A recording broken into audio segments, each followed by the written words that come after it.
somebody presented in one of the forums about if you have a disability, how can you go about taking that examination? So what are some of the requirements that they have? So if this person, they said, their condition that they have, sometimes it can be difficult, especially with time tasks. So how do we get a special accommodation? So I went through both AHIMA and AAPC because I know not everybody who joins these webinars are with AAPC strictly.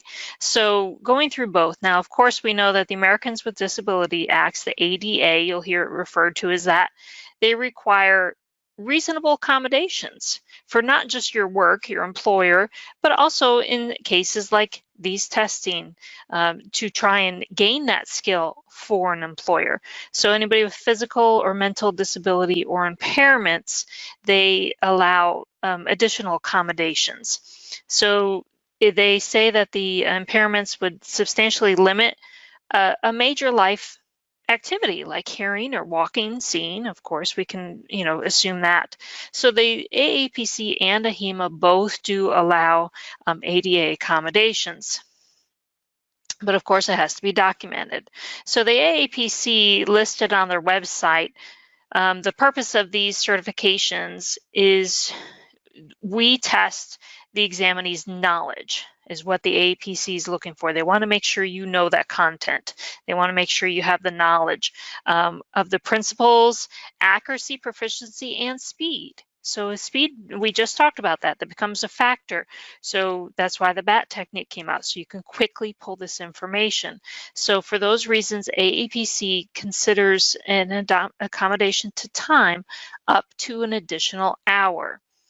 So once that exam is scheduled, then I guess I'm going a little bit out of order here, but we'll catch up. So once you've gone on and you've gone on the AAPC website and you've scheduled for your exam in the next 4 to 8 weeks, you picked a date and time that's perfect for you. So the proctors, actually, the two people who are volunteering their time, remember proctors are volunteers, they're not paid to be there. So proctors are volunteering their time to come in and sit while you take an examination. So they're going to receive information ahead of time, along with all the booklets and all the tests. And it will say you have somebody who's coming in for an ADA accommodation, and they'll let you know what that accommodation is. Because that way, those proctors can now create the atmosphere that would be required for this examinee. So do they need, to have a place close to the door? Do we need to be using a room that has wheelchair access? Do we need room with additional light, perhaps? So that's something that the proctors can set up ahead of time. So those accommodations, they do allow for that 1 extra hour of testing. So that's something that actually everybody needs to keep in mind. So not just for an ADA accommodation. So if you want to go down a little bit more.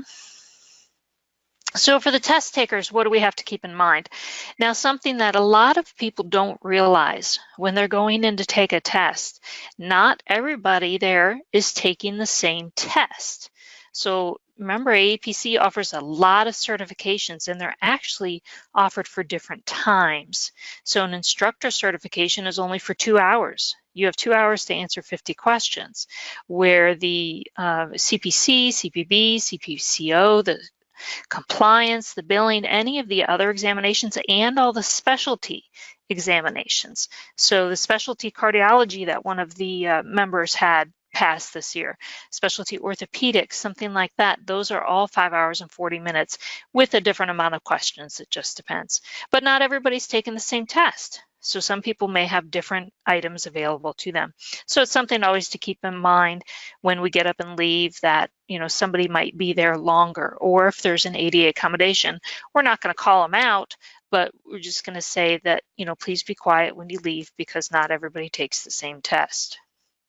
Proctors need to be aware. So if you're offering to volunteer your time to proctor, we need to be aware that if you have an ADA test that you're helping with, you might need to be there an extra hour, so 6 hours and 40 minutes. So we need to allot our time as well. And then the examinee who has the ADA accommodation, it's always helpful. They can reach out and talk to the proctors. They're listed on the website, and they may also receive an email from them saying, you know, here's where the test is. This is what time you need to report. Please remember, bring non-noisy snacks, things like that. But to reach out to them and say, hey, where's this facility? Is it going to have what I need?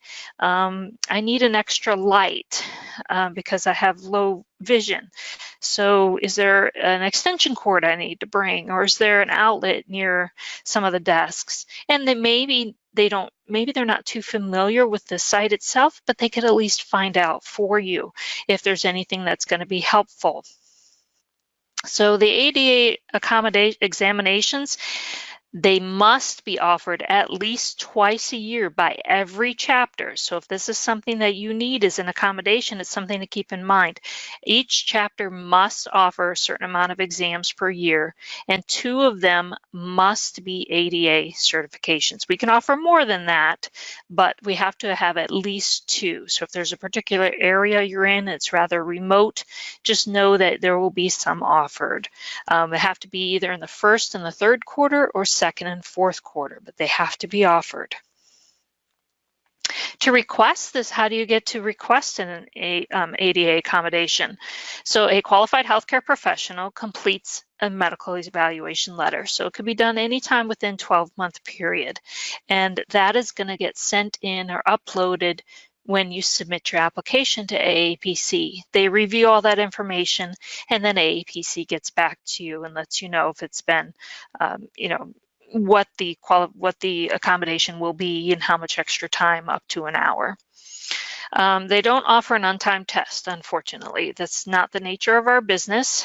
So the amount of additional time requested is up to an hour, and that includes breaks, of course. So if the accommodation is to have time of not sitting or standing or something, that's going to allow, that's going to be taken into account with your breaks.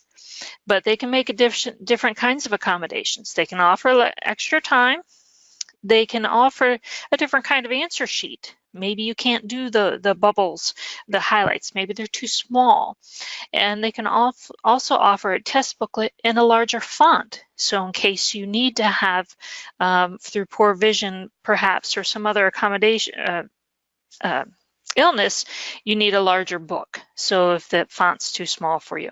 So that is all actually right on the About Us on the AAPC homepage, right on the front. If you go down About Us, there's a link for the accommodation, or there is one here. Now AHIMA does similar. AHIMA is the other large testing corporation for coders, and they also request to submit a written submission. It can't be done by like your employer or somebody. It has to be a healthcare professional, and it needs to be a documented disability that meets their guidelines for documented disability. It should be indicate the nature of the disability and what's being requested. For what kind of accommodation are you requesting? And then again, a qualified healthcare professional must submit that documentation.